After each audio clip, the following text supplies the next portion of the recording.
Good morning. 5 weeks went by fast.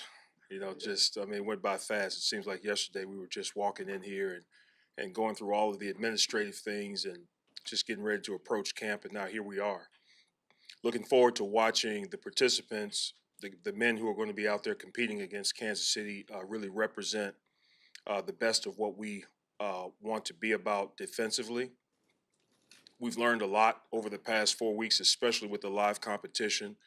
There's been a lot of growth. There's been tremendous competition.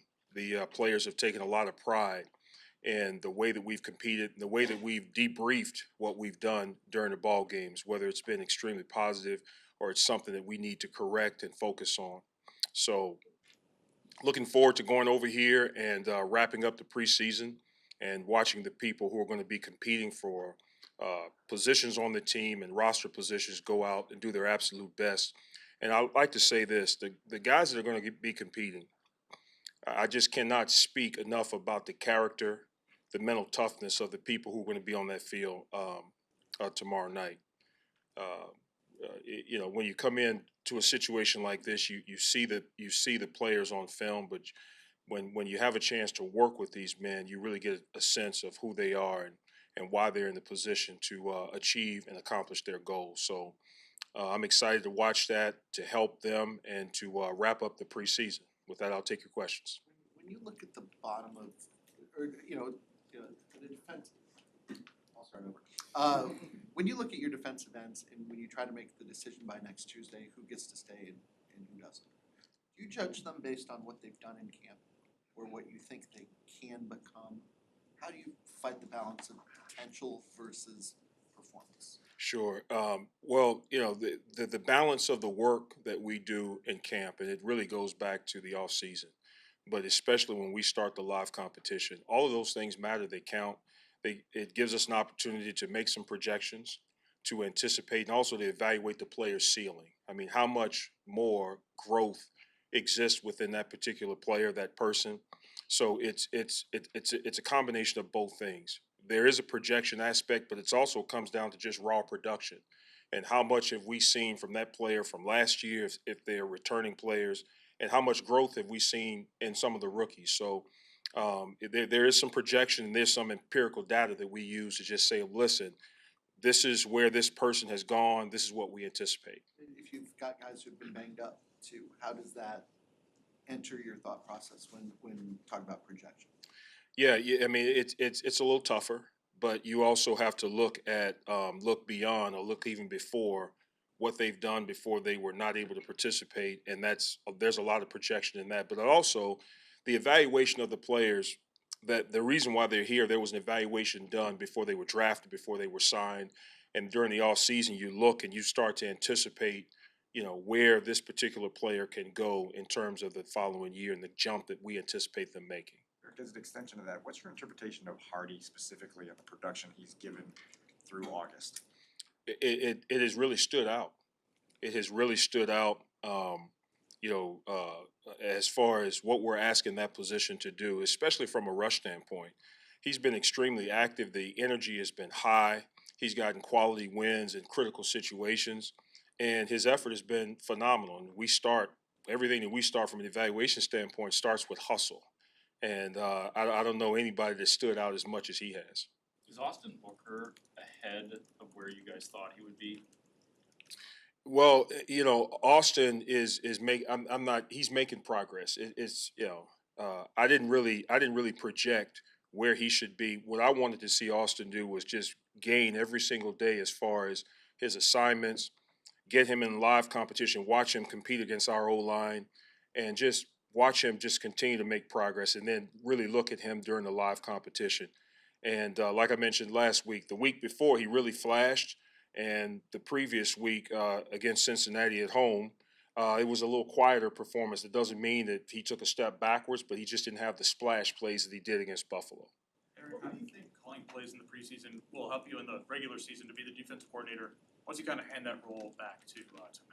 Well, it gives me an opportunity to just delve into how Coach Flus sees the game and how we intend to utilize some of the things that are a part of our package. How do we intend to address situations? It gave me a chance to really work through the operations piece on the sideline with this particular staff and with Coach Eberflus. And so just that the conversation back and forth has been invaluable, and it'll really help me to help him and to help our defense on Sunday. What's your level of concern that for Zach Pickens' availability in Week 1? Well, it's at this particular point, I'm just looking forward to him getting the treatment that he needs and just getting some of the feedback from our medical staff and also from Zach. Uh, uh, right now, I can't really give an opinion on that one way or the other because he incurred what he did, and I don't see right now. I wouldn't say that there's that he may or may not be available for us. His situation is new. He's been grinding and battling throughout training camp, so we'll just have to wait and see. That's certain one way or the other. Huh. It's not certain one way or the other that he will or will not be available. Well, it's hard to project at this particular point. I just have to wait and see how he responds to his treatment, and just get more feedback and advice and direction from our medical staff. How is Tyrique compared to maybe the player that you scouted coming into this? What have you observed with him that may be different or caught your attention from the guy you saw on film? Yeah, well, one of the things, Tyrique's size and for a corner is a tremendous asset for us. I mean, especially when he's at the point of attack. But one of the things, his break is exceptional. Once the ball is in the air, Tyrique can go from a back pedal situation, or once the play has kind of declared itself, he can really close and make plays on the ball. So when you see that live and in person, live action as opposed to on film, it really jumps out at you. Does the confidence catch your attention kind of in the meeting rooms when you're around him one-on-one here? Oh, he's got a great personality. He's a confident young man. He's got the mindset I think that you have to have as a corner.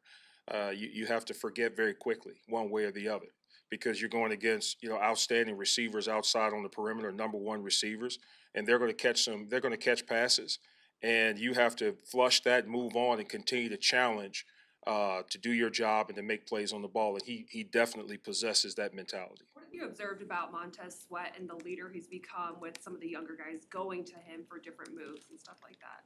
Well, that he's very willing to share, to share what to give the benefit of his experience, not just with the guys in his position group, but I don't know if you guys noticed. I think it was yesterday or the day before yesterday. Montez was actually speaking to the offensive line about how he sees protection concepts and how he looks to assert himself as an edge rusher. And I thought that I'm not sure I've ever seen that in my 17 years, but just the fact that he went over to the offensive tackles and gave them some feedback, as far as what he's trying to do and what they can anticipate, I thought was really cool. So it speaks to the leadership. And he also understands that we have to be the sum of our parts. I mean, the group has to be good. Our offensive line has to be good for us to accomplish our goals as a team. With Booker, do you sort of look at it like whatever you get now is gravy as to where he's going to go once he gets a little bit stronger and can really, step into what his NFL body's going to be? Well, there'll be developmental milestones for him. We understand that, and we're anticipating growth. But I'm also looking forward to him producing in whatever role and capacity we determine would be best for him and best for our defense. If he's out there, we need him to make a difference. But at the same time, with every rookie, with every player, there's going to be things that they're going to learn in real time that will help them to be more consistent later. What do you think of the way Kyler Gordon has been playing lately? He's obviously had some big plays Saturday and down in practice. Well, his reputation is outstanding. I mean, when you look at his body of work, he missed a little bit of time, and so to have him back out on the practice field and to watch how impactful he was during the game last week, not only as a blitzer, as a coverage element, and just as a person who's able to make tackles in the open field, he's a top tier talent. He takes what he does very seriously. He has a lot of pride in his performance, and I'm glad he's on our team. You talked a lot philosophically about trying to create the pass rush with the front four. I'm curious from a wider lens, when you see what you have to work with in the secondary, how do you see that group as an asset to your pass rush, both with the ability to send blitzers and also to clean up on coverage sacks, which may be prevalent this year? Well, the rushing coverage have to work together, and we need the coverage element to be tight enough to be defined so that the quarterback will hesitate and hold the ball. That gives the rush an extra step and a half to close. Those elements have to work together, and so the group that we have, I believe, previously I said this is one of the top groups that I've ever been around.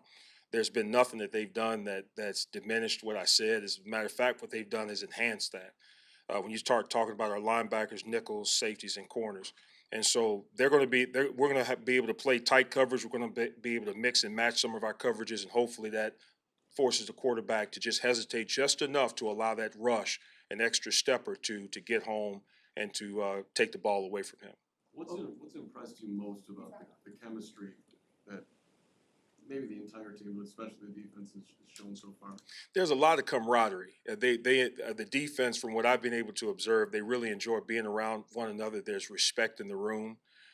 There's just a great feel, a great camaraderie, looking at that from a distance, just the kind of brotherhood that you like to see for guys that are going to go through highs and mids and then some things that don't go exactly our way. But I think it'll give us a chance to go through an 18-week, 17-game season and beyond and to continue to gain on what our goals are. So it's really cool to watch the groups interact with each other and to watch the genuine friendship and respect that exists on that side of the ball and in the locker room. Would you call it rare on this level?